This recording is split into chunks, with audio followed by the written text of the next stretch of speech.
स्वागत है आप सभी का एवन उत्तराखंड में। आपके साथ मैं हूं गिरधर अग्रवाल और बुलेटिन में सबसे पहले एक नजर हेडलाइंस पर। सीएम धामी के एक्शन से मची खलबली। निरीक्षण करने अचानक देहरादून के आरटीओ कार्यालय पहुंचे सीएम। लापरवाही पर भड़के आरटीओ को किया सस्पेंड। कई कर्मचारियों को नोटिस जारी।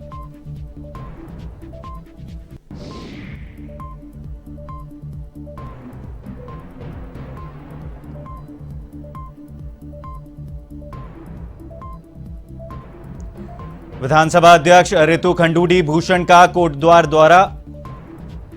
उद्योगपतियों के साथ बैठक कर समस्याओं को सुना। औद्योगिक इकाइयों में स्थानीय युवाओं को अधिक से अधिक रोजगार दिए जाने की कही बात।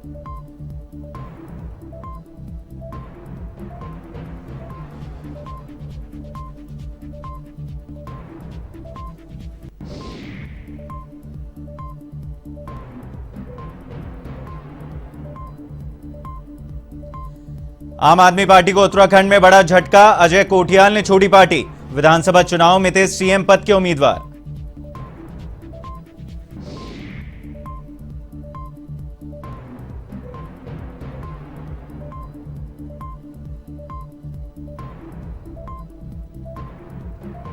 चंपावत उपचुनाव को लेकर पुलिस प्रशासन गंभीर। टनकपुर में सशस्त्र सीमा बल के जवानों के साथ निकाला फ्लैग मार्च। 31 मई को है चंपावत विधानसभा में उपचुनाव।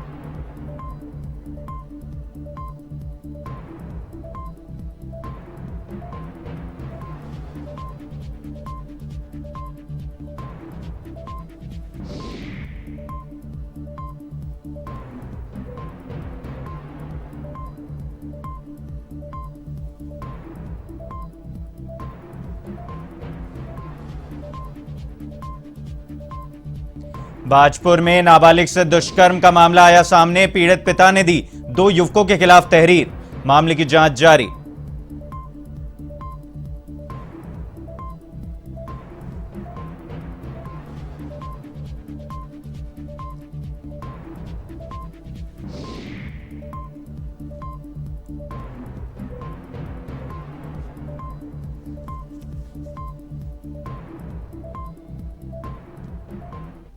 और अब खबरें विस्तार से। खबर देहरादून से, जहां सीएम पुष्कर सिंह धामी अचानक आरटीओ कार्यालय पहुंचे और यहां अनियमितताओं को देकर उन्होंने तुरंत आरटीओ दिनेश पठोई को सस्पेंड कर दिया। इस दौरान यहां 80% कर्मचारी अनुपस्थित मिले। सीएम के सुबह सुबह इस तरह निरीक्षण पर पहुंचने से यहां विभागीय कर्मचारियों में हड़कंप मच गया। उन्होंने कर्मचारियों व अधिकारियों को सख्त हिदायत दी है। मिली जानकारी के अनुसार आरटीओ के साथ ही एआरटीओ के खिलाफ भी सस्पेंड की कार्रवाई की गई है। वहीं कई अधिकारियों कर्मचारियों को नोटिस जारी करने के आदेश दिए गए हैं। मुख्यमंत्री को आरटीओ कार्यालय में अनियमितता की लगातार शिकायतें मिल रही थी। विभागीय सूत्रों के मुताबिक अभी कई और अफसरों पर गाज गिर सकती है।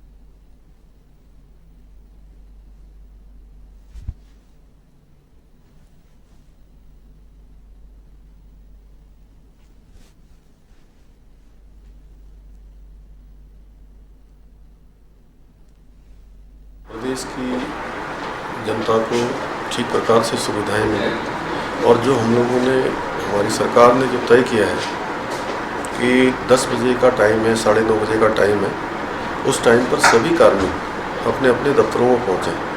पिछले कुछ दिनों से यहाँ की शिकायत मिल रही थी कि इन दफ्तरों में लोग ठीक टाइम से नहीं आते, जबकि हमारे यहाँ पहले ही सबके लिए सर्कुलर जारी हो रखा है कि ठीक टाइम पर पहुँचें और सभी जगह अनिवार्य रूप से बायोमेट्रिक कर दिया गया है। इसलिए आज मैं ठीक 10 बजे वहाँ पहुँचा हूँ। जो भी कार्मिक वहाँ पर नज़ारत पाए गए उनके खिलाफ कार्रवाई करने के लिए।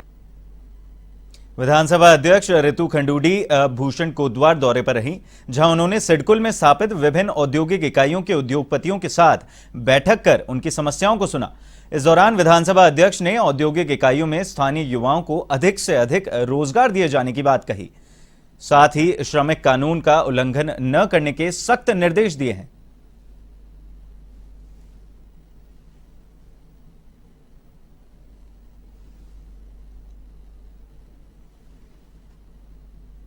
देखिए, ऐसे कोटद्वार में 3 इंडस्ट्रियल एरियाज हैं और हर एक इंडस्ट्रियल एरिया के अपने अपने कुछ इशूज़ हैं। तो आज मैं यहाँ और यहाँ पे जो हमारे इंडस्ट्रीज हैं छोटे बड़े सबसे मैंने मुलाकात की और उनकी समस्या vis-a-vis हमारे सरकार से या शासन से या डिपार्टमेंट से जो है उनके बारे में हमने सुना। उत्तराखंड में आम आदमी पार्टी को बड़ा झटका लगा है। कर्नल अजय कोठियाल ने पार्टी की सदस्यता से इस्तीफा दे दिया है। बता दें कि आम आदमी पार्टी आलकमान ने कोठियाल को उत्तराखंड विधानसभा चुनाव में मुख्यमंत्री पद का उम्मीदवार बनाया था। हालांकि अभी तक अजय कोठियाल ने अपने इस कदम को लेकर कोई प्रतिक्रिया नहीं दी है। वैसे उन्होंने ट्वीट कर लिखा कि पूर्व सैनिकों, पूर्व अर्धसैनिकों, बुजुर्गों, महिलाओं, युवाओं और बुद्धिजीवियों की भावनाओं को ध्यान में रखते हुए मैं आम आदमी पार्टी की सदस्यता से अपना त्यागपत्र दे रहा हूं।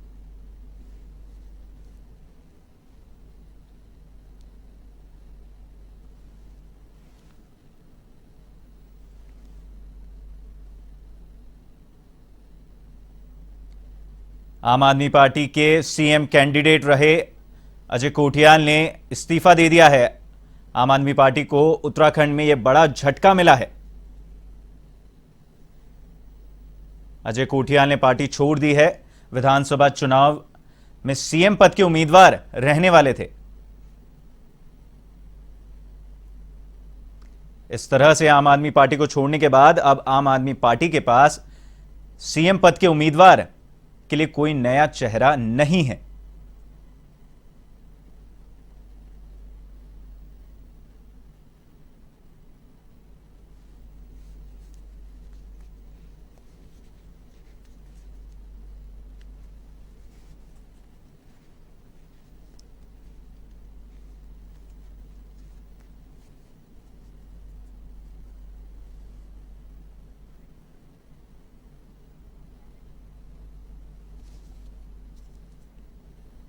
इसी खबर पर अधिक जानकारी के लिए हमारे साथ हैं हमारे संवाददाता तारिक अंसारी।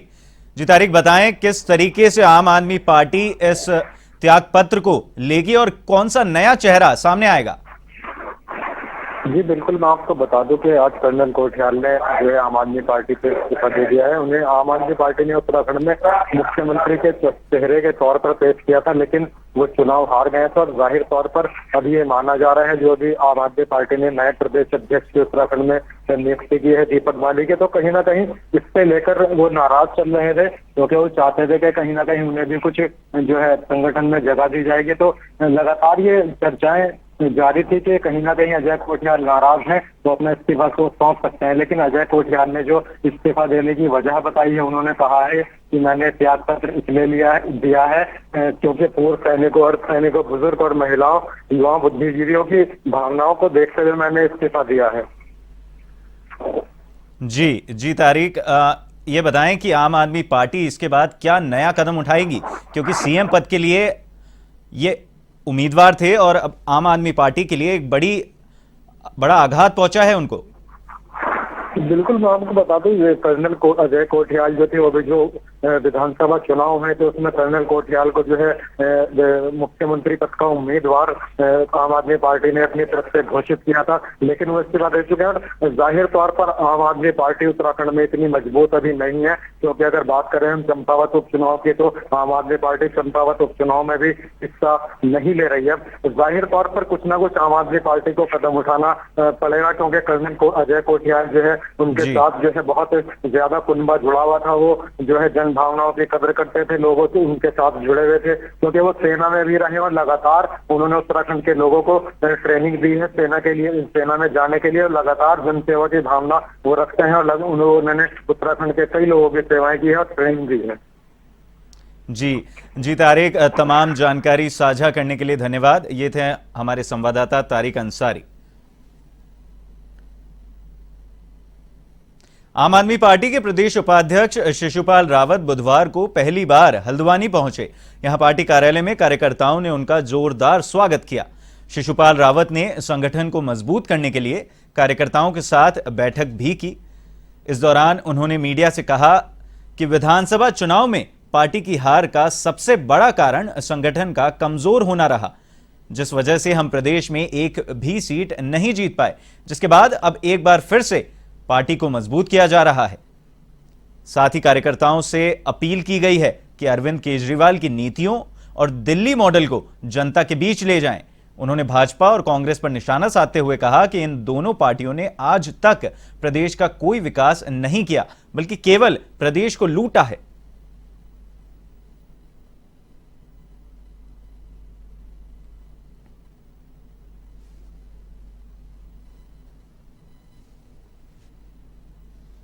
तो जो हमारे पार्टी के राष्ट्रीय संयोजक है आदरणीय अरविंद केजरीवाल जी, उन्होंने एक घोषणा कर दी कि आम आदमी पार्टी पूरे देश में प्रत्येक चुनाव को लड़ेगी और इसी संदर्भ में पहली बार उत्तराखंड में भी विधानसभा चुनाव लड़ा। हमारे पास संगठन की वो ताकत नहीं थी जो कई साल पुराने दोनों पार्टियां हैं, लेकिन उसके साथ साथ जो केजरीवाल जी की नीतियां हैं काम करने की, ईमानदार सरकार, शिक्षा, स्वास्थ्य, बिजली, पानी पर, उसको लोगों ने सराहा है। और सराहते हुए जैसे पंजाब में पहले 22 सीटें दी थी, लेकिन इस बार जो है 92 सीट देकर के एक ऐतिहासिक बहुमत दिया है और हम वहाँ पर अच्छा काम करने की कोशिश करेंगे। और निश्चित रूप से उत्तराखंड में भी जिस प्रकार से कांग्रेस के अंदर अंतर्कलह चरम पर है और भारतीय जनता पार्टी सत्ता के नशे में चूर है, चाहे महंगाई हो, बेरोजगारी हो, चार धाम यात्रा की बात हो, ये लोग कहीं पर भी जो है अपने वादों पर खरा नहीं उतर रहे हैं। देहरादून जिला अधिकारी डॉक्टर आर राजेश कुमार ने प्रेस क्लब का औचक निरीक्षण किया। बता दें कि वर्ष 2017 में तत्कालीन मुख्यमंत्री त्रिवेंद्र सिंह रावत ने प्रेस क्लब के नए भवन निर्माण का शिलान्यास करने के लिए 3 करोड़ के बजट की प्रस्तावना पर वर्ष 2018 के बजट सत्र में 1 करोड़ रुपए का बजट पास भी कर दिया था। बावजूद इसके प्रेस क्लब के नए भवन निर्माण का कार्य आज तक जस का तस पड़ा है, जिसके चलते जिला अधिकारी डॉक्टर आर राजेश कुमार ने संबंधित अधिकारियों को प्रेस क्लब के नए भवन निर्माण के लिए आवश्यक दिशा निर्देश दिए।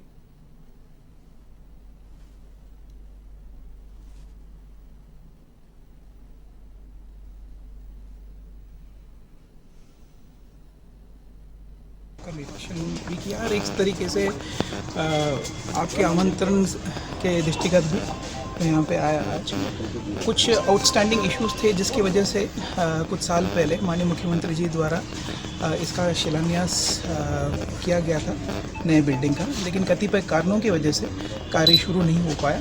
तो जितने भी आउटस्टैंडिंग इश्यूज हैं आज हमने उसको रिजॉल्व कर लिया है और मैंने अंतवाल जी को भी, थलेडी जी को भी, बाकी पदाधिकारीगण जो हैं प्रेस क्लब के, उनको भी मैंने आश्वस्त किया है कि प्रशासन की ओर से और स्मार्ट सिटी की ओर से कोई दिक्कत नहीं है काम शुरू कराने में और जैसे ही फंड्स आपको रिलीज़ हो जाएंगे। बाजपुर के तहसील सभागार में गदरपुर विधायक अरविंद पांडे ने तेज आंधी से लोगों के हुए नुकसान की जानकारी लेने के लिए अधिकारियों के साथ बैठक की। इस दौरान उन्होंने सरकार द्वारा दी जाने वाली सुविधाओं को जल्द से जल्द लोगों तक पहुंचाने की बात कही। बता दें कि बीते 2 दिन पूर्व अचानक आई तेज आंधी से लोगों का भारी नुकसान हुआ है। ऐसे में ग्रामीण क्षेत्र में रहने वाले लोगों के आशियाने तेज हवाओं से उड़ गए थे। वहीं प्रशासन लगातार राहत पहुंचाने के कार्य में जुटा है, इससे लोगों को जल्द से जल्द राहत मिल सके।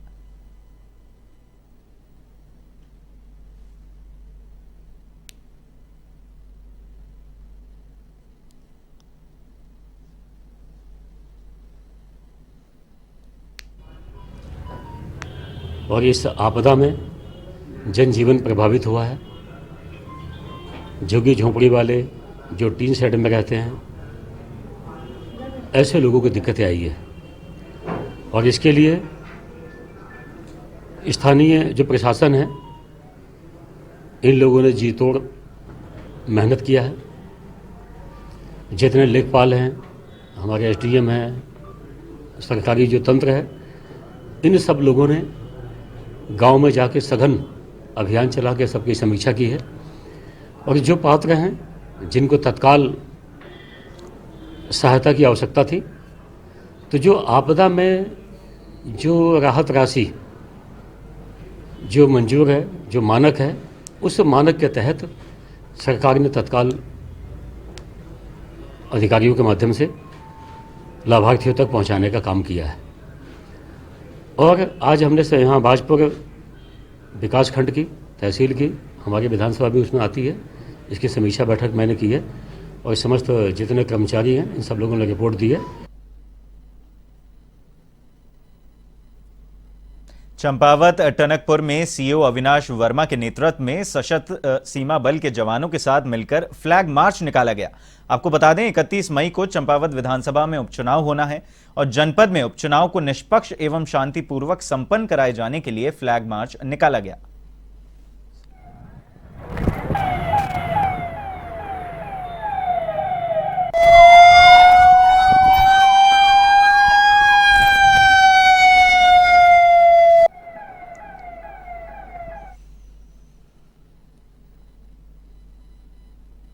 में 31 तारीख को जो हमारे चंपावत में उपचुनाव होने हैं उसके संबंध में टनकपुर क्षेत्र में फ्लैग मार्च निकाला गया है और जिसके माध्यम से ये अपील और संदेश दिया गया जनता को कि आप निष्पक्ष होकर के चुनाव करिए और आपको किसी भी तरह से परेशान होने की घबराने की जरूरत नहीं। चारधाम यात्रा के बाद अब श्री हेमकुंड साहिब धाम में भी प्रतिदिन निर्धारित श्रद्धालुओं को ही दर्शन करने का मौका मिलेगा। सरकार से विचार विमर्श के बाद गुरुद्वारा श्री हेमकुंड साहिब ट्रस्ट ने यह निर्णय लिया है कि प्रतिदिन 5000 श्रद्धालुओं की संख्या निर्धारित की गई है। गुरुद्वारा श्री हेमकुंड साहिब ट्रस्ट के उपाध्यक्ष नरेंद्रजीत सिंह बिंद्रा ने बताया कि चारधाम यात्रा की तरह विकसित श्री हेमकुंड साहिब धाम में भी रिकॉर्ड तोड़ श्रद्धालुओं के आने की उम्मीद है। इसलिए श्रद्धालुओं को बेहतर सुविधाएं और व्यवस्थाएं मिल सके, इसके लिए धाम में दर्शनों के लिए श्रद्धालुओं की संख्या निर्धारित कर दी गई है।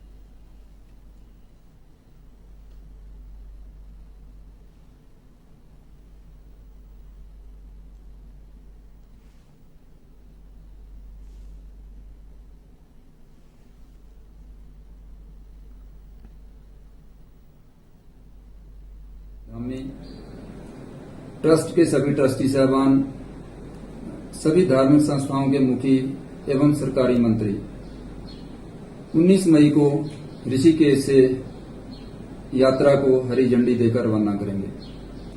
सरकार और गुरुद्वारा श्री हेमकुंड साहिब मैनेजमेंट ट्रस्ट ने आपस में मिल बैठकर ये फैसला किया है कि प्रतिदिन 5000 व्यक्ति श्री हेमकुंड साहिब के दर्शन दीदारे कर सकते हैं। चारधाम की यात्रा भी पूरे जोरों शोरों से चल रही है और सरकार द्वारा 2 ऐप बनाए गए हैं जिन पे आप लोग जाकर अपना रजिस्ट्रेशन करवा के ई पास ले सकते हैं। बाजपुर कोतवाली में एक व्यक्ति ने पुलिस को तहरीर देकर 2 युवकों पर उसकी नाबालिग पुत्री के साथ बलात्कार करने का आरोप लगाया है। इस दौरान पीड़ित पिता ने पुलिस से कार्रवाई की मांग की है। वहीं तहरीर देने गए पीड़ित पक्ष के साथ पुलिस की गहमा-गहमी देखने को मिली। बता दें कि बाजपुर कोतवाली क्षेत्र के ग्राम निवासी व्यक्ति ने पुलिस को तहरीर देकर बताया कि उसकी नाबालिग पुत्री उसकी किराने की दुकान पर बैठती थी, जहां उत्तर प्रदेश के थाना भोजपुर निवासी एक युवक आए दिन आता था और उसकी पुत्री के साथ बात करता था। जहां युवक ने उसकी पुत्री को अपने प्रेम जाल में फंसा लिया और बहला फुसलाकर एक खाली गोदाम में ले गया, जहां युवक ने अपने रिश्तेदार के साथ मिलकर उसकी नाबालिग पुत्री के साथ बलात्कार की घटना को अंजाम दिया। वहीं सीओ वंदना वर्मा ने बताया कि पीड़िता की तहरीर पर मुकदमा दर्ज किया गया है और मामले की जांच की जा रही है, जिसके बाद जल्द ही गिरफ्तारी की जाएगी।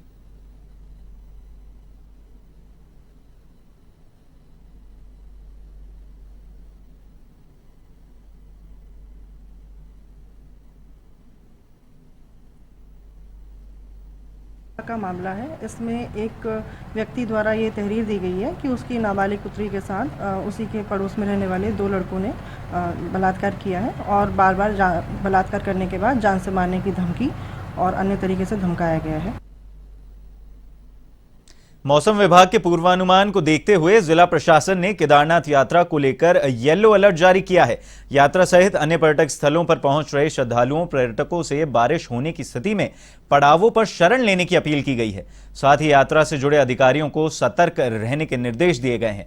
20 मई तक मौसम विभाग की ओर से रुद्रप्रयाग, उत्तरकाशी, चमोली, बागेश्वर और पिथौरागढ़ जिले के लिए आकाशीय बिजली, हवा के साथ तेज बारिश का पूर्वानुमान जारी किया गया है। जिलाधिकारी मयूर दीक्षित ने बताया कि मौसम के पूर्वानुमान को ध्यान में रखते हुए केदारनाथ यात्रा को लेकर सतर्कता बरती जा रही है। धाम में आ रही यात्रियों को पूरी तरह से सावधान यात्रा करने के लिए कहा गया है।